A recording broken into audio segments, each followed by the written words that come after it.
आज जीएसटी के अंतर्गत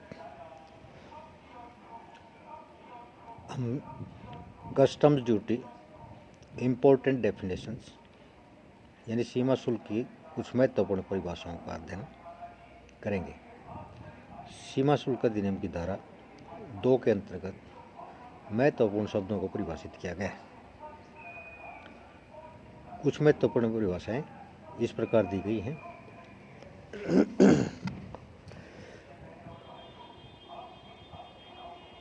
हवाई जहाज एयरक्राफ्ट सेक्शन 21A हवाई जहाज का वही अर्थ होगा जैसा कि एयरक्राफ्ट अधिनियम 1934 में उल्लिखित है।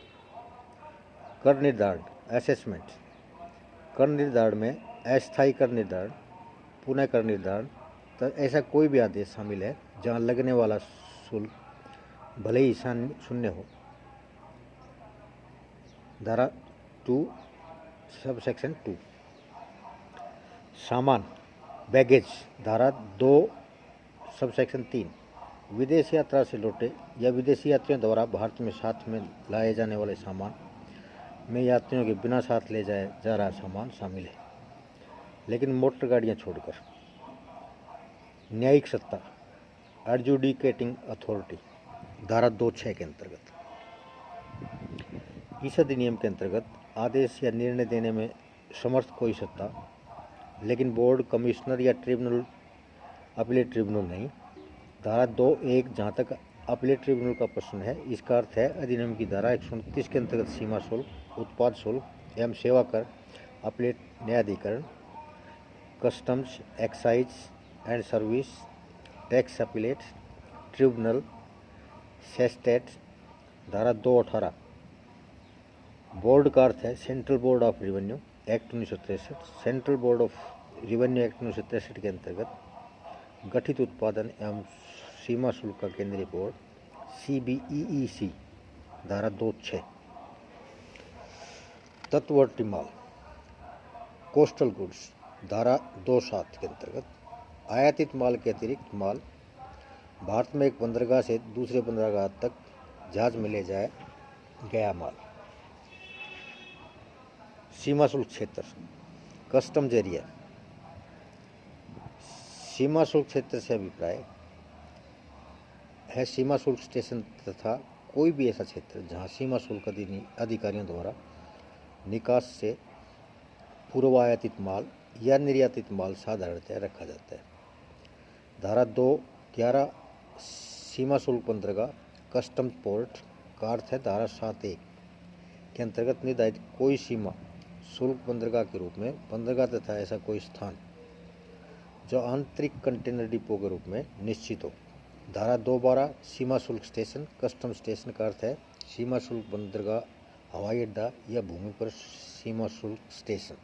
धारा 2(13) में सारी डिटेल है।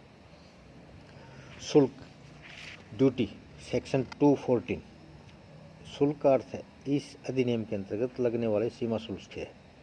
धारा 2(15) शुल्क योग्य माल ड्यूटेबल गुड्स ऐसा माल जिस पर शुल्क लगना है लेकिन अभी चुकाया नहीं गया है। माल के संबंध में प्रवेश एंट्री माल के संबंध में प्रवेश का अर्थ है एक प्रवेश बिल, शिपिंग बिल, निर्यात बिल में की गई प्रविष्टि तथा इसमें आयातित तथा डाक द्वारा निर्यात किए जाने वाले माल के मामले भी शामिल है। धारा 82 में वर्णित प्रविष्टि या धारा 84 के नियमानुसार प्रविष्टि। धारा 2(16) माल के संदर्भ में परीक्षण शामिल है, माल की माप तथा तौल। धारा 2(17) निर्यात धारा 2(18) निर्यात एक्सपोर्ट का अर्थ है भारत से बाहर किसी स्थान पर माल को ले जाना। निर्यात माल एक्सपोर्ट गुड्स कोई माल जो भारत के बाहर किसी स्थान पर ले जाने के लिए भारत से बाहर ले जाया जाता है। धारा 2(19) निर्यात करता एक्सपोर्टर किसी माल के संदर्भ में किसी भी समय निर्यात हेतु माल के प्रवेश तथा वह समय जब माल निर्यात किया जाता है के बीच जिसमें शामिल है मालिक या स्वयं को निर्यात करता बताने वाला कोई व्यक्ति। धारा 2(20) सरल शब्दों में निर्यात से अभिप्राय भारत के बाहर किसी स्थान अर्थात विदेशों को माल भेजने से जो माल भारत से बाहर भेजा जाता है उसे निर्यात माल कहते हैं, तो ऐसा करने वाला निर्यातकर्ता कहलाता है। कोष धारा 2(21)A कोष का अर्थ या फंड का अर्थ केंद्रीय उत्पाद शुल्क अधिनियम की धारा 12C के अंतर्गत बनाए गए उपभोक्ता कल्याण कोष से है। माल की परिभाषा दी गई धारा 222 में। माल गुड्स में शामिल है जलयान, वायुयान तथा गाड़ियाँ। जलयान, वायुयान तथा गाड़ियाँ। दूसरा स्टोर्स, सामान, मुद्रा तथा विनिमय साध्य प्रपत्र, अन्य किसी प्रकार की चल संपत्ति।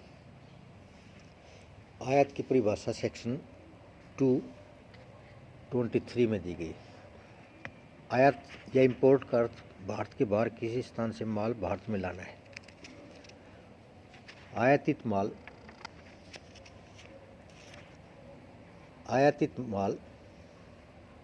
इंपोर्टेड गुड्स ऐसे माल से जो भारत से बाहर के किसी स्थान से भारत में लाया गया है, लेकिन उसमें ऐसे माल शामिल नहीं है जो घरेलू उपयोग के लिए लाए गए।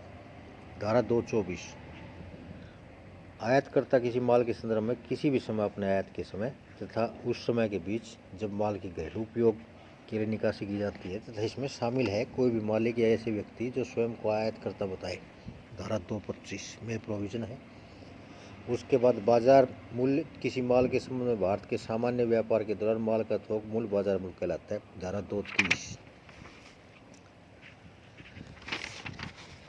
अधिकारी अथवा प्रभारी व्यक्ति पर्सन इंचार्ज धारा 231 में दिया गया है। इसकी परिभाषा प्रभारी व्यक्ति में शामिल है जलयान के मामले में जलयान का मास्टर, हवाई जहाज के मामले में कमांडर या वायुयान का प्रभारी पायलट, रेलगाड़ी के मामले में कंडक्टर, गार्ड या गाड़ी का मुख्य निर्देश करने वाला अन्य कोई व्यक्ति, अन्य किसी साधन के मामले में चालक या अन्य कोई व्यक्ति जो गाड़ी का प्रभारी रहे। निषिद्ध माल प्रोहिबिटेड गुड्स सेक्शन 233 कोई माल जिसका आयात अथवा निर्यात इस अधिनियम या तत्कालीन प्रचलित किसी अन्य अधिनियम के अंतर्गत प्रतिबंधित हो। समुचित अधिकारी धारा 234 में इसकी परिभाषा दी गई है। समुचित अधिकारी से अभिप्राय इस अधिनियम के अंतर्गत पूरे किए जाने वाले किन्हीं कार्यों के संबंध में सीमा शुल्क का कोई अधिकारी जो उन कार्यों को पूरा करने के लिए बोर्ड द्वारा या कस्टम आयोग द्वारा प्रभारित किया जाए। स्टोर्स धारा 238 में परिभाषा दी गई है। इसमें माल जिसमें शामिल है ईंधन, स्पेयर पार्ट्स तथा अन्य उपकरणों के सामान, चाहे वे एकदम फिटिंग के लिए है या नहीं। तस्करी स्मगलिंग की परिभाषा 239 में दी गई। किसी माल के संबंध में तस्करी से अभिप्राय ऐसी कार्रवाई या भूल जो ऐसे माल के धारा 111, 113 के अंतर्गत जब्त करने योग्य बना दे। मूल्य धारा 240 किसी माल के संदर्भ में धारा 14(1) के प्रावधानों के अनुसार निकाला गया उसका मूल्य। वाहन धारा 242 के अंतर्गत भूमि पर प्रयुक्त किसी भी प्रकार का वाहन तथा उसमें रेलवे वाहन शामिल है। गोदाम में माल सेक्शन 245 गोदाम में माल का अर्थ है गोदाम में कराया गया माल। विदेश जाने वाले जलयान तथा वायुयान धारा इसके लिए नहीं है। कोई ऐसा जलयान या वायुयान जो भारत में किसी हवाई अड्डे या बंदरगाह तथा भारत से बाहर किसी हवाई अड्डे या बंदरगाह के बीच माल या यात्रियों का आवागमन में लगा हो, चाहे वो भारत में किसी मध्यवर्ती बंदरगाह या हवाई अड्डे से होकर जाए या नहीं, इसमें शामिल है। Thank you.